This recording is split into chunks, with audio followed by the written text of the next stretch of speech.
Welcome to my channel. আপনারা দেখছেন green kitchen. আজকে আলু পরোটা বানিয়ে দেখাবো। আর আলু পরোটা বানানোর সহজ রেসিপিটাই আজ আপনাদের সঙ্গে শেয়ার করছি। দুইভাবে করে দেখাবো। আশা করছি আপনাদের কাছে সহজ লাগবে।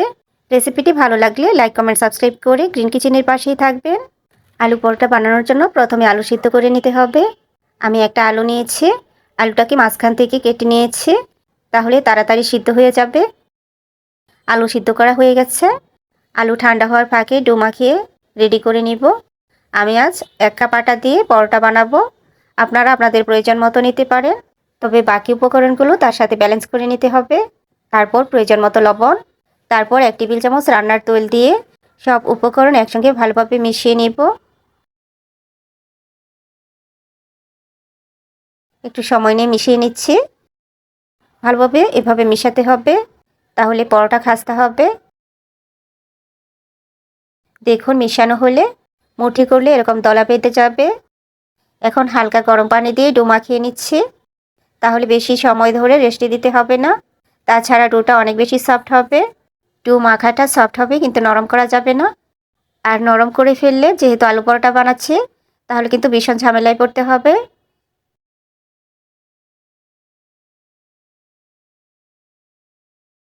ডোটাকে ভালোভাবে মথে সফট করে মাখিয়ে নিয়েছি। ডোটাকে এভাবে গোল করে নিব।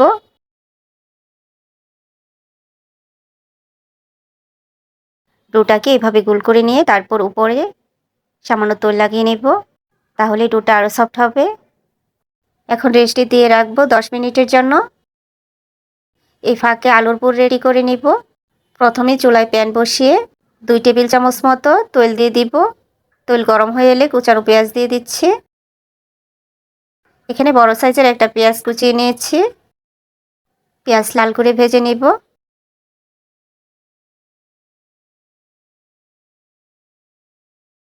পেঁয়াজ দেখুন ব্রাউন হয়ে গেছে। পেঁয়াজ ব্রাউন হয়ে এলে দিয়ে দিচ্ছি 2টা গোটা শুকনো মরিচ। পেঁয়াজের সাথে মরিচটাও ভেজে নিব। একই সঙ্গে ভেজে নিচ্ছি।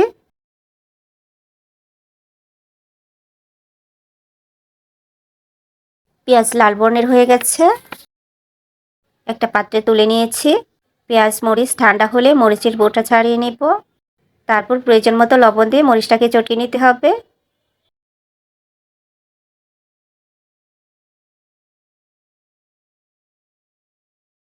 চটকে নেওয়ার পর এবার পেঁয়াজ বেরেস্তা দিয়েও মিশিয়ে নিচ্ছি।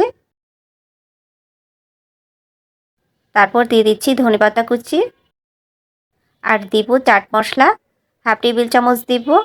এবার সব কিছু ভালোভাবে মাখিয়ে নিব।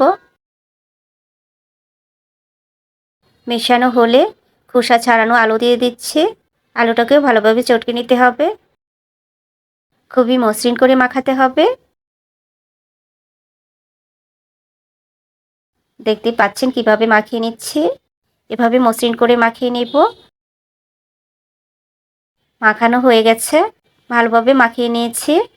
এখন এটা একটা সাইডে রেখে দিব। এদিকে পরোটার ডোটাও রেস্টে দেওয়া হয়ে গেছে। তারপর আবারও কিছুক্ষণ মথে নিচ্ছি। মথে নেওয়ার পর প্রয়োজন মতো ডো নিয়ে রুটি বেলে নিব।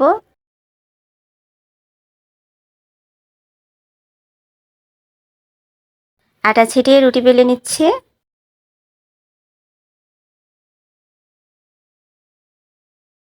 নর্মাল রুটি যেরকম পাতলা হয় সেইভাবেই বেলতে হবে।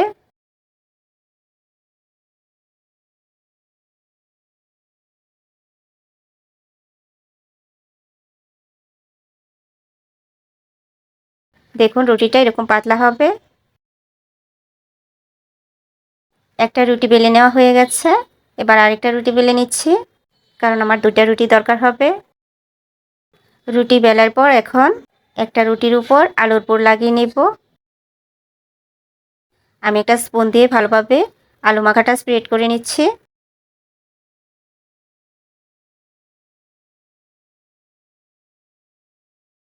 চাইলে হাতেও এভাবে লাগিয়ে নিতে পারেন। ভালোভাবে এভাবে স্কোয়ার শেপ দিয়ে লাগাতে হবে। এবার আরেকটা রুটি এর উপর দিয়ে দিব। তারপর ভালোভাবে চেপে চেপে আটকে দিতে হবে সাইডগুলো। রুটির সাইডে পানি লাগিয়েও আটকাতে পারেন। ভালোভাবে চেপে সাইডটা না আটকালে পরোটা ভাজার সময় ছুটে যেতে পারে।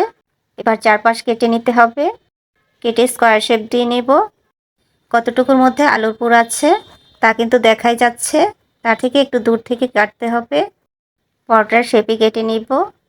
একদম মার্জিন পয়েন্টে কাটা যাবে না, তাহলে আলুর পুর বেরিয়ে আসবে। পুর ভেতরে আলুর পুর ভরে তারপর বেলতে গেলে আলুর পুরটা বের হয়ে যেতে পারে। তাছাড়া নানা রকম সমস্যায় পড়তে হয়। এভাবে আলু পরোটাটা বানালে আর কোনো ঝামেলায় পড়তে হয় না। একটা পরোটা বানানো হয়ে গেছে। এবার আরেকভাবে পরোটা বানিয়ে দেখাবো। এখানে কিছুটা আলু মাখা রেখে দিয়েছি, তাতে প্রয়োজন মতো আটা দিয়ে মসৃণ করে ডো মাখিয়ে নেব। দরকার হলে সামান্য লবণ অ্যাড করতে হবে। পানি দিতে হবে না, আলু মাখা দিয়েই ডোটা মাখাতে হবে। একটু সময় নিয়ে মসৃণ করে মাখিয়ে নিতে হবে। মসৃণ করে মাখিয়ে নিয়েছি। এখন পরোটা বেলে নিব। প্রথমে গোল করে বানিয়ে নিচ্ছি, তারপর পরোটার শেপ দিয়ে কেটে নিব। চাইলে আপনারা না কেটেও ভাজতে পারেন।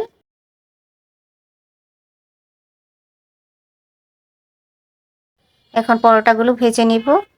ভাজার জন্য চুলায় ফ্রাই প্যান বসিয়ে দিয়েছি। ফ্রাই প্যান গরম হলে পরোটা দিয়ে দিব।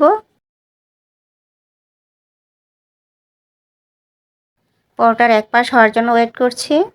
এক পাশ হালকা হয়ে গেলে উল্টে দিতে হবে। তারপর দুই পাশই হালকা করে ভেজে নেব।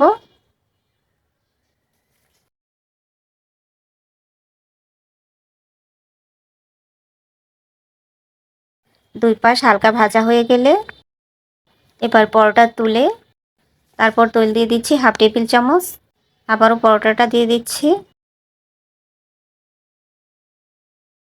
এবার চেপে চেপে দুই পাশ থেকে ভালো করে ভেজে নেব।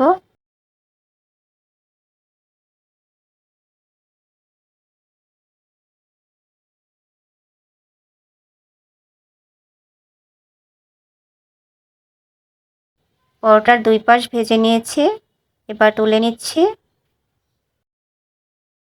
এবার একইভাবে এই পরোটাটাও ভেজে নিব। এক পাশ হয়ে গেছে, এখন উল্টে দিতে হবে।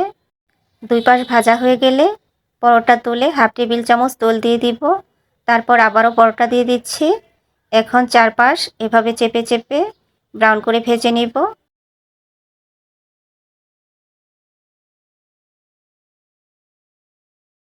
সবগুলো পরোটা ভাজা হয়ে গেছে। এখন তুলে পরিবেশন করে নিয়েছি। ধরনের দুইটা পরোটা ছিঁড়ে আপনাদের দেখিয়ে দিচ্ছি।